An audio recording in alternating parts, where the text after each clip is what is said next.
Ken Robinson is a certified financial planner based in Cleveland, Ohio, and also the author of the book, Don't Make a Budget. Ken, welcome. Thanks, James. So, Ken, the title of your book, Don't Make a Budget, seems to contradict everything that we've heard about how important it is to, in fact, make a budget. Could you enlighten us a little bit more on why you named your book, Don't Make a Budget? Well, budgets so often fail. When we think about what the budgeting process is like, we're asked to look at all of our expenses and figure out where can we cut back? What can we do without?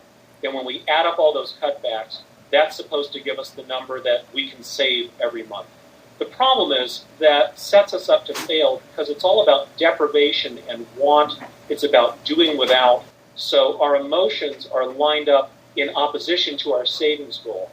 So it's no wonder people find budgets so difficult to adhere to. When I've asked groups of people who have even tried to make a budget, only about half the hands go up. And of those who've tried, only about half have been successful.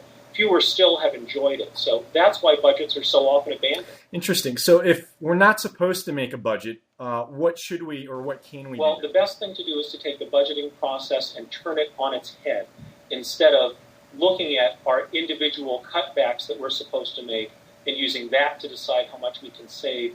We should start by making a decision about how much to save, and then where to cut back will take care of itself. To make this work, you do have to put the credit cards away. It's a huge hole in a lot of people's spending and is an easy way to get out of control. So if you're not going to use credit cards, you'll pay for major expenses with things like checks or maybe bank transfers, but a lot of day-to-day spending will be handled with cash. So when you get cash out of the bank right after payday or maybe once a week, take a little bit of cash and put it aside. The rest of the cash you can go ahead and spend, and you'll be maybe $5 or $10 short. But when we're short of cash, we tend to spend very carefully. So we only spend on things that are more important to us. Now our spending is automatically lining up with our values. It's much easier to be successful that way than with trying to make a traditional budget. Well, Ken, that's very interesting, and we thank you greatly for providing your insight on how not to make a budget. And we certainly hope that many of our readers and viewers get a chance to read your book. Thanks for having me.